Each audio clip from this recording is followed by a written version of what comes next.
अस्सलाम वालेकुम मोअज़्ज़िज़ तलबा व तालिबात। मेरा नाम सैयद कमर अब्बास है। तो मोअज़्ज़िज़ तलबा व तालिबात, गुज़िश्ता लेक्चर में हम मियोसिस वन की प्रोफ़ेज़ वन के बारे में पढ़ चुके। आइए आज हम मियोसिस वन की बकिया फ़ेज़ेज़ के बारे में पढ़ते हैं, यानी मेटाफ़ेज़ वन, एनाफ़ेज़ वन और टेलोफ़ेज़ वन। इनके बारे में जानने के लिए आइए चलते हैं ग्लास बोर्ड की जानिब। अस्सलाम वालेकुम मोअज़्ज़िज़ तलबा व तालिबात। तो मोअज़्ज़िज़ तलबा व तालिबात, आज हमने पढ़ना है मियोसिस वन की बाकी फ़ेज़ेज़ के बारे में।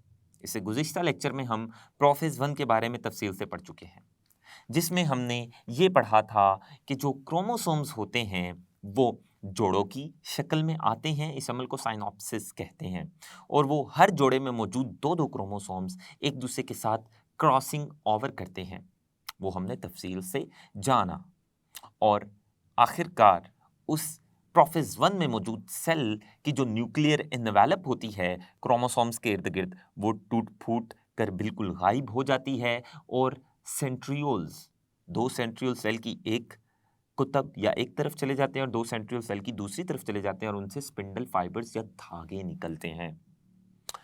ये हमने पढ़ा था प्रोफ़ेज़ वन के दौरान। प्रोफ़ेज़ वन के दौरान जो क्रोमोसोम्स होते हैं, वो बिखरे पड़े होते हैं सेल के अंदर। और ये बात याद रखनी है कि वो क्रोमोसोम्स के जोड़ों की बात हो रही है। क्रोमोसोम्स का एक जोड़ा कहीं और पड़ा होता है, एक जोड़ा कहीं और पड़ा होता है, तीसरा जोड़ा कहीं और पड़ा होता है, यानी बिखरी हुई हालत में पड़े होते हैं क्रोमोसोम्स के जोड़े प्रोफ़ेज़ वन के दौरान। लेकिन आज हम पढ़ेंगे मेटाफ़ेज़ वन। मेटाफ़ेज़ वन में क्या होगा? जैसे ही सेल प्रोफ़ेज़ वन से मेटाफ़ेज़ वन में आएगा, तो मेटाफ़ेज़ वन में वो जो क्रोमोसोम्स प्रोफ़ेज़ वन के दौरान बिखरे पड़े थे साइटोप्लाज़्म में, मेटाफ़ेज़ वन में वो क्रोमोसोम्स के जोड़े अपने आप को सेल के इक्वेटर में तरतीब देंगे या सेल के दरमियानी हिस्से में तरतीब देंगे। तो वो कुछ इस तरह से होगा, वो जो क्रोमोसोम प्रोफ़ेज़ वन के दौरान पूरे साइटोप्लाज़्म में बिखरे पड़े थे, कोई जोड़ा कहीं पड़ा था क्रोमोसोम्स का, कोई जोड़ा कहीं पड़ा था। अब मेटाफ़ेज़ में क्या होगा? मेटाफ़ेज़ में क्रोमोसोम्स के जोड़े अपने आप को सेल के इक्वेटर या दरमियानी हिस्से में तरतीब दे लेंगे।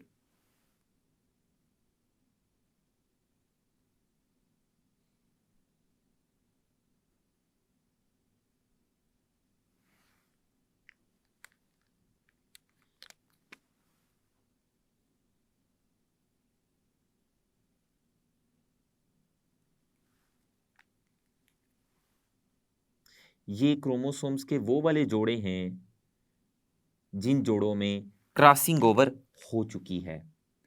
प्रोफ़ेज़ वन के दौरान हम ये गुज़िश्ता लेक्चर में तफ़सील से पढ़ चुके हैं।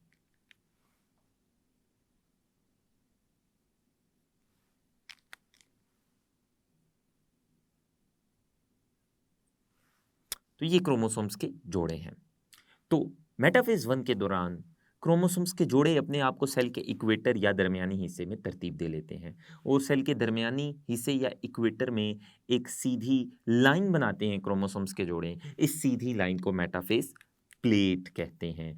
तो मेटाफ़ेज़ वन के दौरान सेल के इक्वेटर में जब क्रोमोसोम्स के जोड़े अपने आप को तरतीब दे लेंगे, वो एक सीधी लाइन बनाएँगे।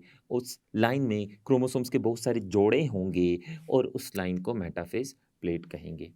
और ये सेल की कतबैन पर जो सेंट्रियोल्स मौजूद थे, इनसे प्रोफ़ेज़ वन के दौरान ही स्पिंडल फाइबर्स निकले थे।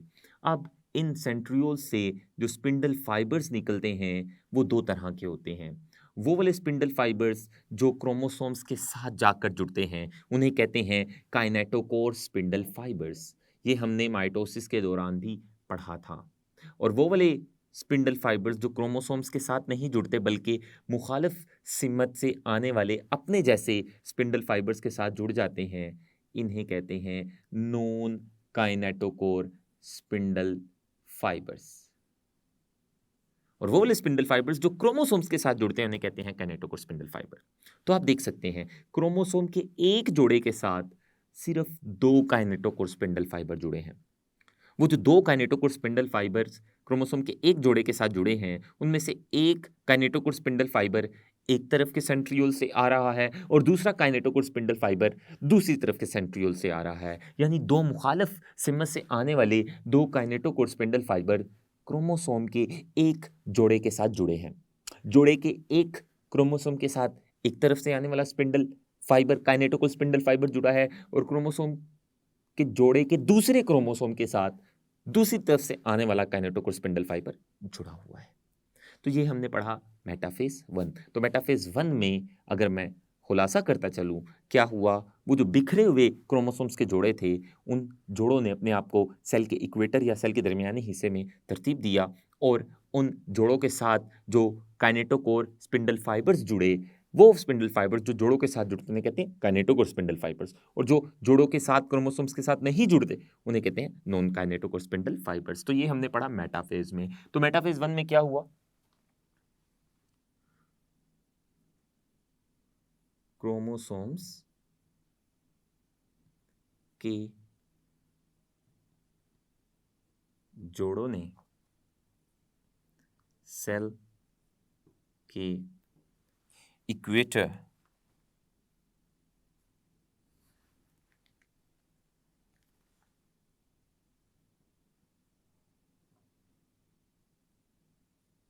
में तरतीब पाकर मेटाफेज प्लेट बनाई। ये हुआ मेटाफेज 1 में। अब हम पढ़ेंगे एनाफेज 1 के बारे में।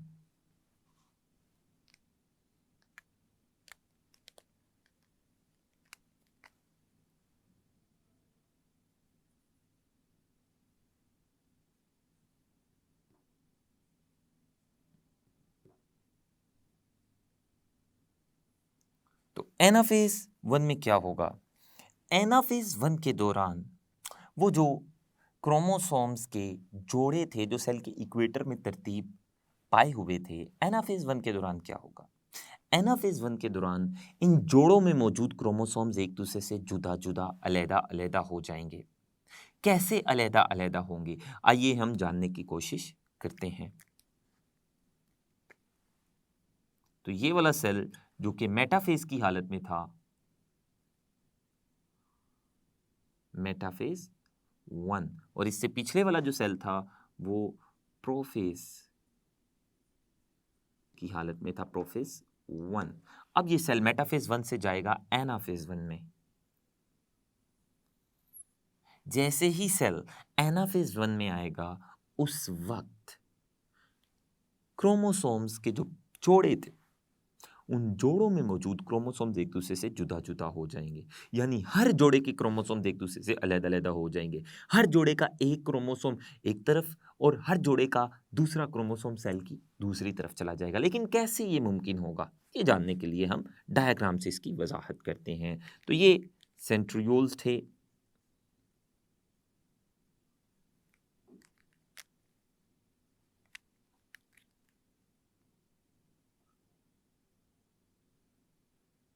और ये सेंट्रियोल से निकलने वाले स्पिंडल फाइबर्स।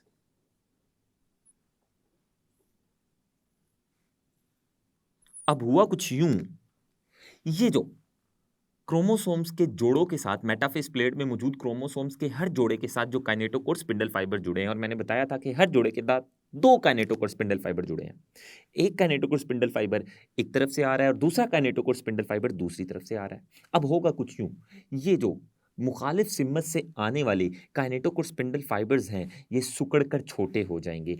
इस तरफ से आने वाला काइनेटोकोर स्पिंडल फाइबर भी जब सिकुड़कर छोटा होगा तो ये वाला काइनेटोकोर स्पिंडल फाइबर जोड़े के जिस क्रोमोसोम के साथ जुड़ा है उसको पीछे की जानिब इस जानिब खींचेगा, और जब उस साइड या उस तरफ वाला काइनेटोकोर स्पिंडल फाइबर जब सिकुड़कर छोटा होगा तो ये वाला काइनेटोकोर स्पिंडल फाइबर जिस क्रोमोसोम के साथ जुड़ा हुआ है उस पर भी पीछे की जानिब खींच पड़ेगी।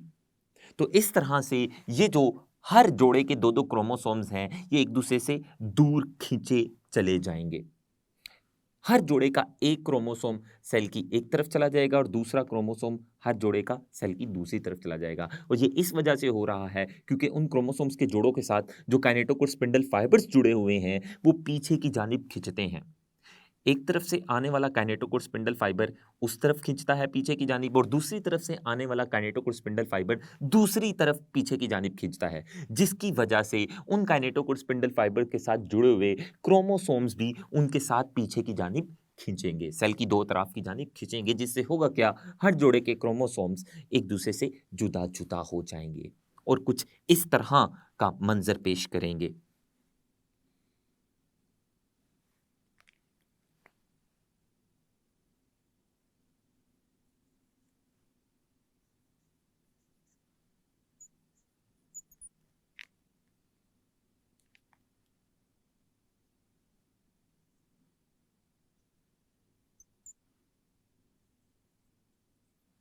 तो ये कुछ इस तरह का मंजर पेश करेंगे। तो आप अब देख सकते हैं एनाफेज में क्या हुआ।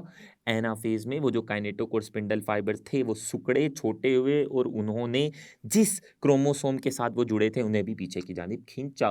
तो इस तरह से क्रोमोसोम एक दूसरे से, हर जोड़े के क्रोमोसोम्स एक दूसरे से दूर खींचे और जोड़ों में मौजूद क्रोमोसोम्स एक दूसरे से जुदा जुदा हो गए। ये एनाफेज 1 में हुआ।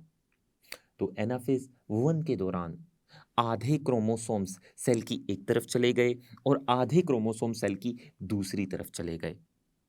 यानी ये जो क्रोमोसोम्स के दो सेट बने हैं, दोनों सेट में आधे आधे क्रोमोसोम्स हैं, और दोनों सेट्स में चूंकि आधे आधे क्रोमोसोम्स हैं और दोनों सेल्स की दो अतराफ पर मौजूद है, एक सेट सेल की एक तरफ मौजूद है, दूसरा सेट सेल की दूसरी तरफ मौजूद है, और दोनों सेट्स में क्रोमोसोम्स की तादाद आधी है, इसलिए इन दोनों सेट्स को मैं हैप्लॉइड सेल्स कहूंगा।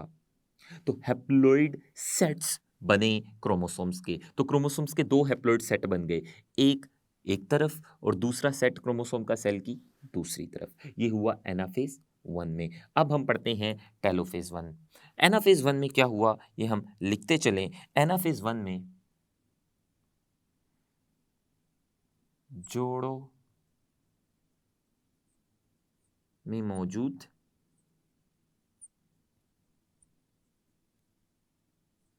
क्रोमोसोम्स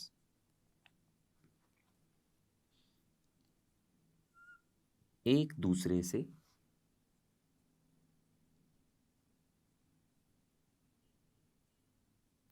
जुदा जुदा हो गए,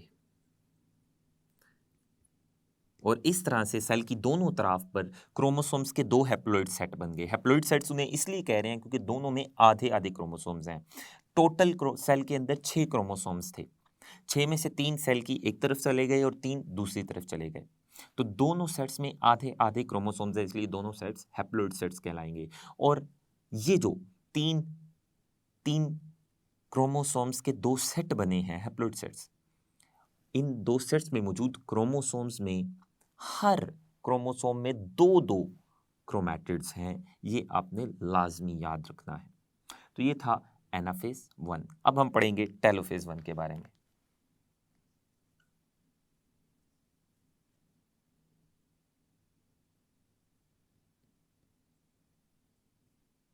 तो टेलोफेज 1 के दौरान क्या होगा। टेलोफेज 1 के दौरान प्रोफेज 1 से उलट काम होगा। तो आइए देखते हैं क्या होगा।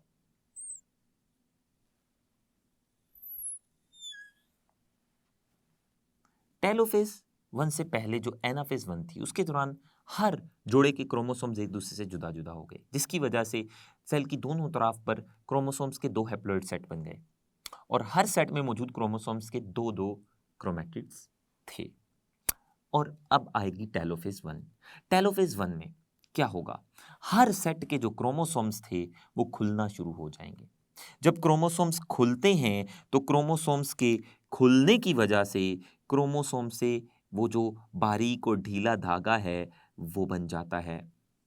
इस सेट के क्रोमोसोम्स भी जिन धागों से बने थे वो धागे खुलना शुरू हो गए, और वो जब धागे खुलना शुरू हो जाते हैं तो क्रोमोसोम्स गायब हो जाते हैं और क्रोमोसोम से बारीक और ढीला सा धागा बन जाता है जिसको क्रोमाटिन कहते हैं। इस सेट के क्रोमोसोम्स भी क्रोमाटिन में तब्दील हो गए और इस सेट्स के क्रोमोसोम का धागा भी खुला, और इस सेट के दूसरे वाले सेट से भी क्रोमोसोम्स गायब हो गए और उन्होंने भी क्रोमैटिन बना दिया। इसके साथ ही क्रोमैटिन के इर्द गिर्द न्यूक्लियर एनवेलप बन जाएगी, ये हम टेलोफेज 1 की बात कर रहे हैं, और दूसरे क्रोमैटिन के इर्द गिर्द भी न्यूक्लियर इनवेलप बन जाएगी, और इसी के साथ इस न्यूक्लियस के अंदर न्यूक्लियोलाई भी बन जाएगा, और वो जो न्यूक्लियर मेम्ब्रेन के बनने के बाद वो जो स्पिंडल फाइबर्स का जाल था वो सेल के अंदर ही टूट फूट जाएगा। तो इस तरह से सेल के अंदर एक न्यूक्लियस से 2 न्यूक्लियाई बन गए, और ये दोनों न्यूक्लियाई जो बने हैं ये हैप्लॉइड न्यूक्लियाई हैं, क्योंकि इनमें क्रोमोसोम्स की तादाद आधी रह गई है। अब जब टेलोफेज 1 का खात्मा हो जाएगा, टेलोफेज 1 में क्या हुआ, टेलोफेज 1 में प्रोफेज 1 से उलट काम हुआ, और इसके दौरान क्या हुआ, इसके दौरान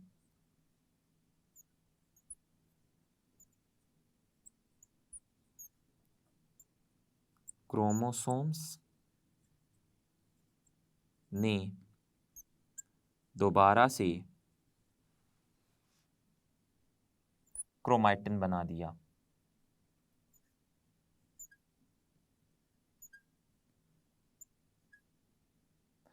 और क्रोमैटिन के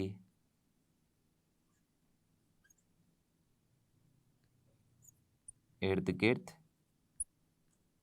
दोनों अतराफ के क्रोमैटिन के इर्द गिर्द नई न्यूक्लियर एनवेलप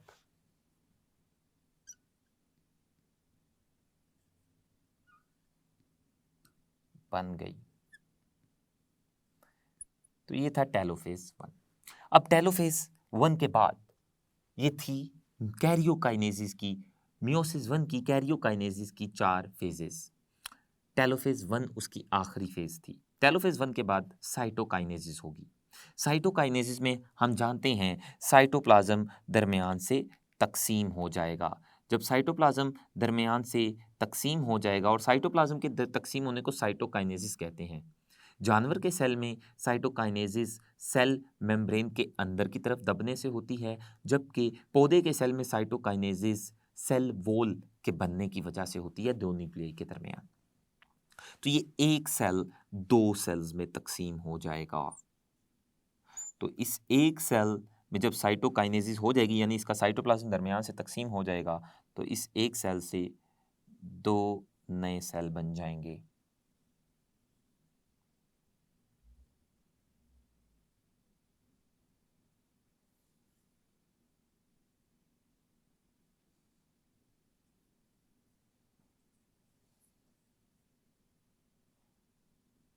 तो ये आपने देखा कि मियोसिस 1 के आखिर पर, इख्तिताम पर, एक सेल से 2 हैप्लॉइड सेल बन गए, और ये दोनों हैप्लॉइड सेल, अभी मियोसिस हमारी मुकम्मल नहीं हुई, अभी मियोसिस 2 बाकी है, लेकिन मियोसिस 2 से पहले मियोसिस 1 के दौरान एक डिप्लॉइड सेल से 2 हैप्लॉइड सेल बन चुके हैं, और ये दोनों हैप्लॉइड सेल अब मियोसिस 2 में जाने से पहले एक आराम के मरहले में जाएंगे, और वो आराम का मरहला जिसमें ये दोनों सेल्स जाएंगे, मियोसिस 1 के नतीजे में बनने वाले दोनों सेल्स एक आराम के मरहले में दाखिल होंगे मियोसिस 2 में जाने से पहले। उस आराम के मरहले को इंटरफेज 2 कहते हैं, या उसी को इंटरफेज 2 के साथ साथ इंटरकाइनेसिस भी कहते हैं। तो ये दोनों सेल आराम के एक मरहले में दाखिल होंगे, आराम के उस मरहले को इंटरकाइनेसिस कहते हैं।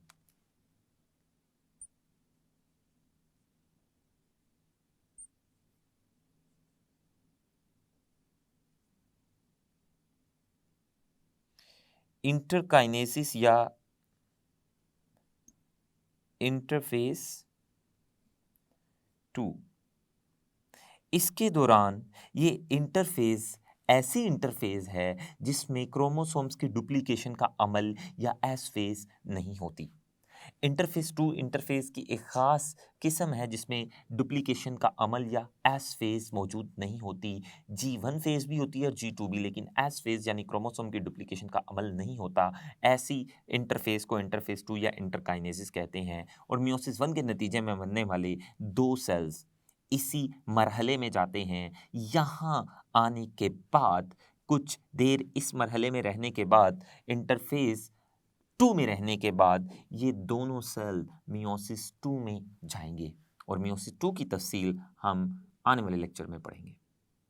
तो मोअज़्ज़िज़ तलबा व तालिबात, आज हमने मियोसिस वन की बकिया phases, metaphase one, anaphase one और टेलोफेज वन के बारे में तफसील से जाना। मुझे उम्मीद है कि आपने इन तमाम मरहलों को बड़े अच्छे से समझा होगा। आने वाले लेक्चर में मियोसिस की दूसरी जो स्टेज या मियोसिस का जो दूसरा मरहला है यानी मियोसिस 2, उसके बारे में जानेंगे। तब तक के लिए अल्लाह हाफिज।